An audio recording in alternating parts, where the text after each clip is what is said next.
Ezekiel 27.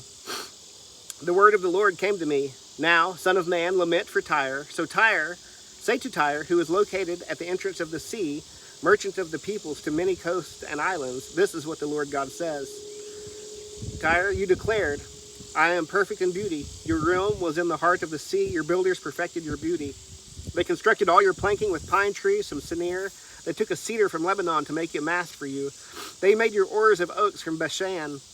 They made your deck of cypress wood from the coasts of Cyprus, inlaid with ivory. Your sail was made of fine embroidered linen from Egypt.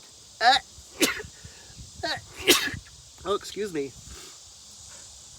And served as your banner. Your awning was of blue and purple fabric from the coast of Elisha. The inhabitants of Sidon and Arvad were your rowers. Your wise men were within you, Tyre. They were your captains. The elders of Gebal and its wise men were within you, repairing your leaks. All the ships of the sea and their sailors came to you to barter for your goods. Men of Persia, Lud, and Put were in your army, serving as your warriors. They hung shields and helmets in you. They gave you splendor. Men of Arvad and Helek were stationed on your walls all around, and Gammadites were in your towers. They hung their shields all around your walls. They perfected your beauty. Tarshish was your trading partner because of your abundant wealth of every kind. They exchanged silver, iron, tin, and lead for your merchandise. Javan, Tubal, and Meshech were your merchants. They exchanged slaves and bronze for your utensils for your goods. Those from Beth Togarmah exchanged horses, war horses, and mules for your merchandise. Men of Dedan were also your merchants. Many coasts and islands were your regular markets. They brought back ivory tusk and ebony as your payment.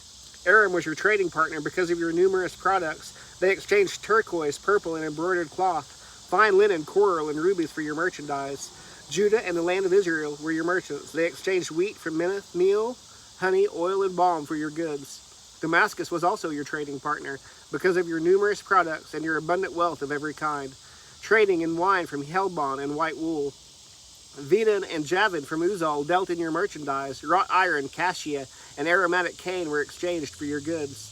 Dedan was your merchant in saddlecloths for riding.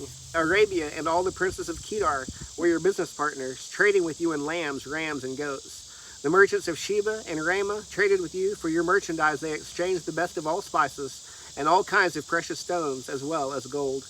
Haran, Cana, Eden, the merchants of Sheba, Asher, and Chilmad traded with you. They were your merchants in choice garments, cloaks of blue and embroidered materials, and multicolored carpets, which were bound and secured with cords in your marketplace. Ships of Tarshish were the carriers for your goods.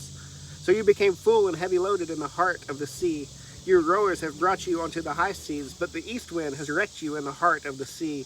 Your wealth, merchandise, and goods, your sailors and captains, those who repair your leaks, those who barter for your goods, and all the warriors on board, with all the other people within you, sink into the heart of the sea on the day of your downfall. The countryside shakes at the sound of your sailors' cries. All the oarsmen disembark from their ships. The sailors and all the captains of the sea stand on the shore. Because of you, they raise their voices and cry out bitterly. They throw dust on their heads and roll in the ashes. They shave their heads because of you and wrap themselves in sackcloth. They weep over you with deep anguish and bitter mourning. In their wailing, they lament for you, mourning over you. Who was like Tyre, silenced in the middle of the sea, when your merchandise was unloaded from the seas? You satisfied many peoples. You enriched the kings of the earth with your abundant wealth and goods. Now you are wrecked by the sea and the depths of the waters. Your goods and the people within you have gone down. All the inhabitants of the coast and islands are appalled at you. Their kings shudder with fear. Their faces are contorted. Those who trade among the people scoff at you, and you have become the object of horror and will never exist again.